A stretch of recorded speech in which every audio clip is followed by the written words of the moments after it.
اب چلتے ہیں اپنے اگلے برج کی طرف جو کہ ہے برج سملہ، اور آپ کو بیان کریں گے کہ ان کا 21 سے 30 ستمبر کا یہ اشرہ علم نجوم کی روشنی میں کیا کچھ بیان کرنے جا رہا ہے۔ وہ افراد جو 24 اگست سے 22 ستمبر کے اشرے کے دوران پیدا ہوئے ہیں وہ برج سملہ کے تحت آتے ہیں۔ اس کے علاوہ وہ افراد جن کو اپنی درست تاریخ پیدائش معلوم نہ ہو مگر ان کا نام پے غائن سے شروع ہوتا ہے تو وہی برج سملہ کے تحت آتے ہیں۔ اس عرصے کے وقت کے دوران آپ برج سملہ والے افراد محنت زیادہ کرتے نظر آئیں گے، لیکن اپنی اس محنت کا، اپنی اس کوششوں کا صلہ آپ کو اس طریقے سے ملتا ہوا نظر نہیں آتا، بلکہ آپ لوگوں کو یوں بھی کہوں گا کہ آپ لوگوں کو اپنے کیریئر کے حوالے سے، اپنے زندگی کے معاملات کے حوالے سے، جس بھی فیلڈ میں ہے اس حوالے سے چیزوں کو سٹریم لائن کرنے اور ٹارگٹ کو سیٹ کرنے کی ضرورت ہے تاکہ آپ ایک اچھے ٹریک پر چل سکیں اور اچھے مستقبل کی طرف بڑھ سکیں۔ اس عرصے کے وقت کے دوران آپ کے اندر کچھ آرام پسندی، اساشیات کی طلب کی خواہش بھی پیدا ہوتی ہوئی نظر آئے گی، اور ان معاملات کے اوپر آپ لوگ کچھ اخراجات بھی کرتے ہوئے نظر آئیں گے، اور اس عشرے کی 23 تاریخ سے شروع ہونے والا وقت آپ لوگوں کے لیے مالی حوالے سے کچھ پریشانی کی بھی نشاندہی کرے گا۔ یہ وقت آپ کے مالی معاملات کے حوالے سے آنے والی پریشانیوں کی طرف اشارہ کر رہا ہے، خاص طور پر غیر ضروری طور پر بڑھنے والے اخراجات اور ان کو پورا کرنے کے حوالے سے آپ کے پاس فنڈز کی کمی ہونا آپ کے لیے پریشانی کی وجہ بنتی ہوئی نظر آئے گی، جس کی وجہ سے آپ لوگوں کے ساتھ بھی غیر ضروری طور پر الجھتے ہوئے نظر آئیں گے اور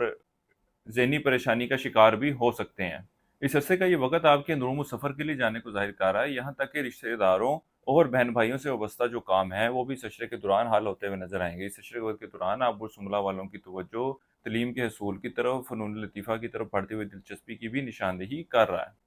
اس کے ساتھ ہی ساتھ وہ افراد جنہوں نے کسی شخص کو ادھار رقم وغیرہ دے رکھی تھی تو اس عشرے کے دوران اگر آپ لوگ واپسی کا مطالبہ کرتے ہیں، کوشش کرتے ہیں، تو اس رقم میں سے کچھ حصہ آپ کو واپس ملتا ہوا نظر آتا ہے۔ اسی طرح وہ لوگ جو وراثتی معاملات کا شکار ہیں، پریشان ہیں، اس عشرے کے وقت کے دوران ان معاملات کے حوالے سے بھی مثبت پیش رفت ہوتی ہوئی نظر آ رہی ہے۔ یہ عشرے کا وقت آپ کی قیمتی اشیاء کی خریداری، سواری وغیرہ پر ہونے والے اخراجات کی بھی نشاندہی کرے گا، یہاں تک کہ سسرالی رشتہ داروں کی طرف سے بھی آپ کو کچھ مدد ملتی ہوئی نظر آتی ہے۔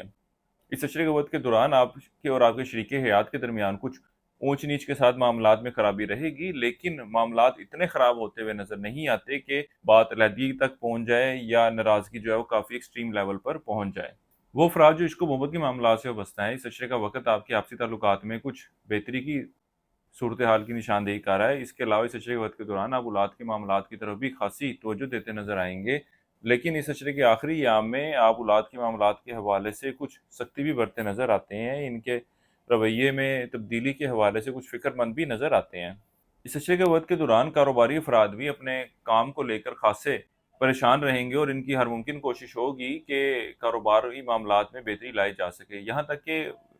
ملازمین کی طرف سے جو ان کو پریشانی کا سامنا کرنا پڑ رہا تھا، اب وہ پریشانی ان کی دور ہوتی ہوئی نظر آئے گی، اور کاروبار کو بڑھانے کے حوالے سے کچھ اچھے اور بہتر آئیڈیاز بھی یہ لوگ امپلیمنٹ کرتے نظر آ رہے ہیں۔ اس عرصے کے لیے ایک وظیفہ آپ کو بتا رہا ہوں، یا اللہ یا رزاق ہو یا واسع ہو۔ ایک تسبیح آپ نے کرنی ہے روزانہ فجر کی نماز کے بعد، اور اپنے معاملات میں بہتری کے لیے دعا کریں۔ اس کے علاوہ اس عشرے کے دوران آپ نے گھر کا پکا ہوا کھانا غریبوں میں تقسیم کرنا ہے۔ کسی بھی مثبت کام کا آغاز کرنا چاہتے ہو تو اس عشرے کی 21 تاریخ کا آپ لوگوں نے انتخاب کرنا ہے۔ ہماری یہ ویڈیو پسند آئی ہو تو کمنٹ سیکشن میں اپنی رائے کا اظہار ضرور کیجیے گا۔ زندگی کسی معاملے کے حوالے سے آپ لوگوں کو مشورہ درکار ہو تو ہمارے اسکرین پہ دیے گئے نمبر پر رابطہ کر سکتے ہیں۔ برج سملہ والوں کے لیے اب تک اتنا ہی۔ اللہ حافظ۔